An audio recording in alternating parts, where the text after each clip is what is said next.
इस वीडियो में दोस्तों हम लोग 2 ओपिनियन पोल के बारे में बातें करेंगे और उन दोनों में से ही कोई एक ठीक रहने वाला है, ये बात भी 100% मान लीजिए। और फिर देखेंगे कि कौन-सी पार्टी कितनी सीटों पर जीत हासिल कर रही है। दोनों ओपिनियन पोल में कौन आगे है, कौन पीछे है और सरकार दोनों ओपिनियन पोल के हिसाब से किसकी बन रही है। बीजेपी कितनी सीटों पर है, जीत रही है, आरजेडी कितनों पर और जदयू कितनों पर, कांग्रेस कितनों पर, एआईएमआईएम कितनों पर, वीआईपी कितनों पर, यानी कुल मिलाकर एनडीए और जो है महागठबंधन वगैरह कितने-कितने सीटों पर जीत रहे हैं। आइए एक-एक करके दोस्तों, तो जो नए हैं बराए मेहरबानी चैनल को ज़रूर सब्सक्राइब करें और वीडियो को ज़रूर लाइक करें।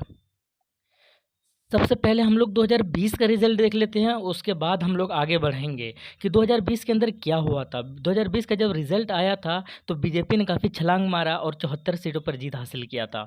वहीं पर जदयू ने जो है 43 सीटों पर जीत हासिल किया था, आरजेडी ने जो है 75 सीटों पर जीत हासिल किया था, कांग्रेस ने जो है 19 सीटों पर जीत हासिल किया था। इसके अलावा कुछ छोटी पार्टी थी, जैसे कि एएमएम पार्टी, उन्होंने 5 सीटों पर जीत हासिल किया था, वीआईपी ने जो है 4 पर, हमने जो है 4 पर, सीपीआईएमएल ने 12, सीपीआई ने 2, सीपीआईएम ने 2। तो इस तरीके से कुल मिलाकर अगर देखा जाए तो एनडीए ने जो है 125 सीटों पर जीत हासिल किया था और महागठबंधन ने जो है 110 सीटों पर जीत हासिल किया था। तो इस हिसाब से जो है सरकार जो है वो एनडीए का बना था, जिसके अंदर मुख्यमंत्री जो है वो नीतीश कुमार बने थे।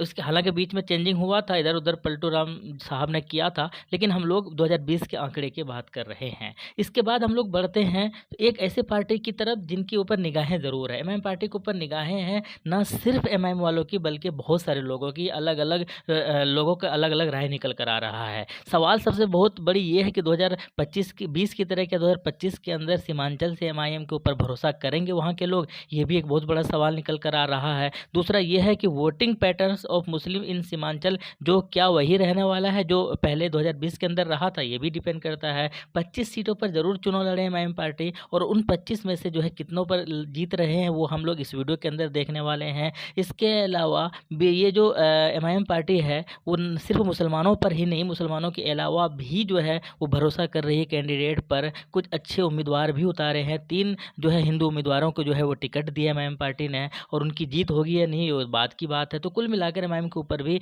निगाहें रहने वाला है। इस बार ये देखना कमाल है कि पहले की तरह परफॉर्म करेंगे या इस बार भी जो है शून्य इनका हाथ लगने वाला है। इसके अलावा सबसे पहले हम लोग चलते हैं एनडीए के बारे में। ओपिनियन पोल 1 है ये और इसके बाद ओपिनियन पोल 2 में भी देखेंगे कि एनडीए वहाँ पर कैसा परफॉर्म करेगी।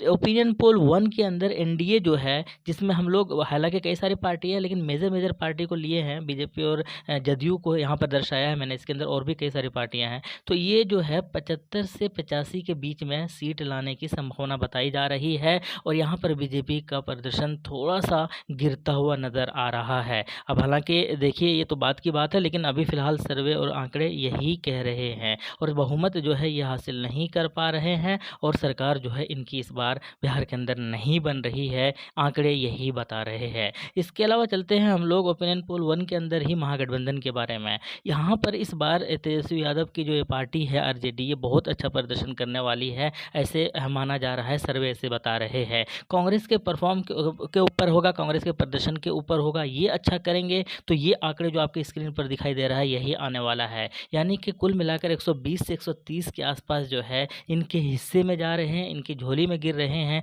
और कहा यही जा रहा है कि इस हिसाब से बहुमत इनको मिल जाएगी और ये सरकार भी बना लेंगे और जो है चेहरा जो सीएम का है वो तो पहले ही घोषणा कर दिया है कि वो तेजस्वी यादव का होगा। तो कुल मिलाकर मुख्यमंत्री इस बार जो है ओपिनियन पोल 1 के हिसाब से तेजस्वी यादव बनते हुए नज़र आ रहे हैं। तो यही सच्चाई है। अब कांग्रेस का देखते हैं ओपिनियन पोल 2 के अंदर। इसके अलावा एमआईएम पार्टी जो है पिछले बार 5 सीटों पर ज़रूर जीत हासिल की थी, लेकिन कुछ सीटों पर प्रभाव भी डाला था। जीत भले ही नहीं रहे थे, दूसरे तीसरे नंबर पर रहे थे, लेकिन इस बार जो है 25 में से 10 से 15 सीटों के ऊपर जीत का अनुमान लगाया जा रहा है। जिस तरीके से फिज़ा और हवा जो है सीमांचल के अंदर बह रहा है इसके हक में, इसके फेवर में, तो लोग बात कर रहे हैं कि एमआईएम जो है इस बार पहले से ज़्यादा सीटों पर जीत रही है। तो अब हालांकि ये अभी भी ओपिनियन पोल 1 है और ओपिनियन पोल 2 के अंदर भी बहुत ज़्यादा चेंजिंग नहीं दिखेगा एमआईएम के बारे में। ये इनका आंकड़े जो है वो फिक्स है, क्योंकि बहुत ज़्यादा जो है वो डिपेंड नहीं कर रहे हैं दूसरी पार्टियों के ऊपर। हालांकि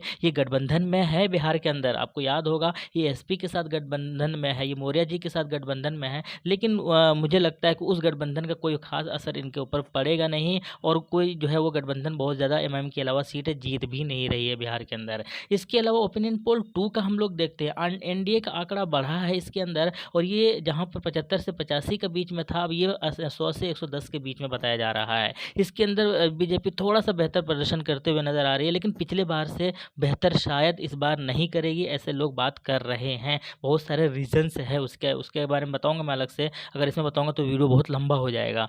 तो कुल मिलाकर एनडीए जो है यहाँ पर थोड़ा बहुत सीटें बढ़ाई तो ज़रूर है ओपिनियन पोल 2 के अंदर, लेकिन जो है ये सरकार नहीं बना पाएगी, ये बहुमत हासिल नहीं कर पाएगा, ये जो है आंकड़े और डाटा बिल्कुल बता रहे हैं साफ क्लियरली। इसके अलावा आगे और बढ़ते हैं तो ओपिनियन पोल 2 के अंदर महागठबंधन का सीट घटा है, और घटने का जो कारण है वो कांग्रेस के परफॉर्मेंस पर अभी भी लोग बात कर रहे हैं, अभी भी जो है डाउट कर रहे हैं कि कांग्रेस पहले की तरह कांग्रेस नहीं है। 2020 से भी ये डाउन होंगी, हालांकि 2020 के अंदर 19 सीटों पर जरूर हासिल किया था, इस बार और भी कम होगा। अगर कम होगा तो डेफिनेटली जो है महागठबंधन का सीट का जो विनिंग है उसके अंदर डिक्रीज होगी, तो ये घटेंगे सीट, और घटकर जो है जहाँ पर ये बहुमत बनाते हुए नजर आ रहे थे ओपिनियन पोल 1 के आंकड़े में, तो वहीं पर ये 2 के अंदर जो है बहुमत हासिल नहीं कर पाएंगे, सीट जो है वो ठीक ठाक ले आएंगे। हालांकि तेजस्वी यादव की पार्टी का परफॉर्मेंस वैसा ही रहेगा, बहुत ज़्यादा इधर उधर नहीं होगा, लेकिन कांग्रेस की पार्टी के ऊपर जो है बहुत ज़्यादा निर्भर भी करेगा ओपिनियन पोल 2 के अंदर